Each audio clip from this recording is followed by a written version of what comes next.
مشرک جو ہوتا ہے وہ رب تعالیٰ کو مانتا ہے، خدا تعالیٰ کو مانتا ہے، خدا تعالیٰ کو مان کر کے ساتھ پھر اوروں کو بھی مانتا ہے، جیسے رب کو ماننے کا حکم ہے۔ جیسے اللہ تعالیٰ نے ارشاد فرمایا کہ یہ ان بتوں کے ساتھ ایسی محبت کرتے جیسے رب کے ساتھ محبت کرنے کا حکم ہے۔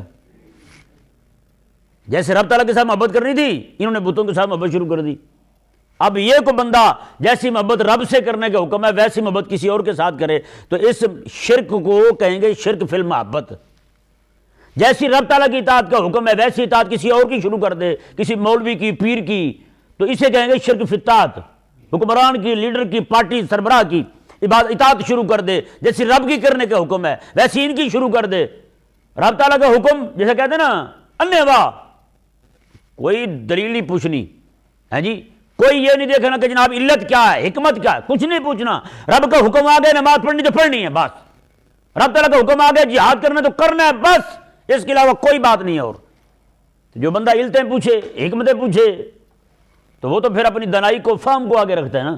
جو بات اس کی عقل میں ٹھیک بیٹھ گئی اس نے کہا ہاں ٹھیک ہے، ماننی چاہیے یہ حکم۔ اللہ تبارک و تعالیٰ کا حکم جو ہے اس کو حکم سمجھ کے مانا جائے، اور یہی حکم ہے ہمیں۔ تو جو بندہ رب تعالیٰ کی جیسے اطاعت کا حکم ہے ویسی اطاعت کسی اور کی کرتا ہے، آج بھی بہت سارے لوگ ہیں جن کو کہا جائے یہ حضور کا فرمان ہے، وہ کہتے نہیں جی میرے پیر کا حکم میرے لیے پہلے ہے۔ جیسے میں نے پہلے بتایا تھا، احادیث شریفہ کچھ جمع کی میں نے، وہ بھیجی، میرے ایک شاگرد ہی تھا، وہ ایک تنظیم کے تحت کام کرتا ہے، وہ کہتے جی میں نے وہ گروپ میں حدیثیں بھیج دی، تو کہتے مجھے سارے پڑھ گئے جتنے بھی تھے، مجھے کہنے لگے کہ یہ آپ نے کیوں بھیجی؟ میں نے کہا حضور کی حدیثیں ہیں۔ اس نے کہا یہ نہ دیکھو حضور کی حدیثیں ہیں، یہ دیکھو آپ کے پیر صاحب کیا کہتے ہیں، آپ کے پیر صاحب کیا کہتے ہیں۔ اب اندازہ لگا یہ شرک فی الطاعت ہے یا نہیں۔ حکم تو تھا خدا رسول کی اطاعت کا، تم نے کیا کیا؟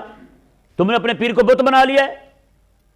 یہی حضرت سیدنا امام رازی رحمہ اللہ آپ تفسیر شریف میں ارشاد فرماتے ہیں، اندادا من دون اللہ کے تحت فرماتے ہیں کہ انہوں نے اللہ تعالیٰ کے علاوہ اور الہ بنا رکھے ہیں۔ آپ فرماتے ہیں میرے دور کے جو پیر ہیں وہ بھی خدا بنے ہوئے ہیں اس وقت۔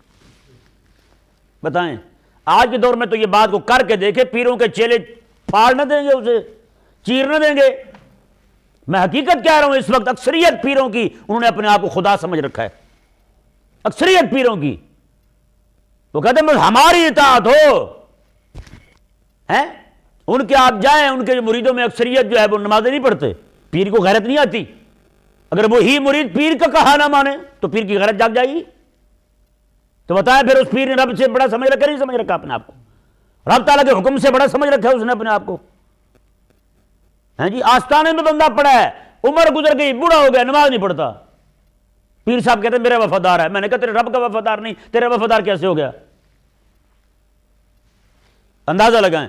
اب وہی بندہ پیر کی نافرمانی تھوڑی کر دے، ہیں جی، پیر کہے کہ میرے گھر بکرا پہنچا، وہ دال کا کلو پہنچا دے، تو پیر کبھی معاف نہیں کرے گا۔ اس نے کہا یہ گستاخی، واحد گستاخی ہے جس کی پوری دنیا میں معافی نہیں ہے۔ تو بتائیں پھر انہوں نے کیا سمجھ رکھا ہے اپنے آپ کو یار۔ تو آج بھی کوئی بندہ مشرک جو ہوتا ہے نا وہ رب کو مانتا ہے، رب کو ماننے کے ساتھ اوروں کو بھی مانتا ہے جیسے رب کو ماننے کا حکم ہے۔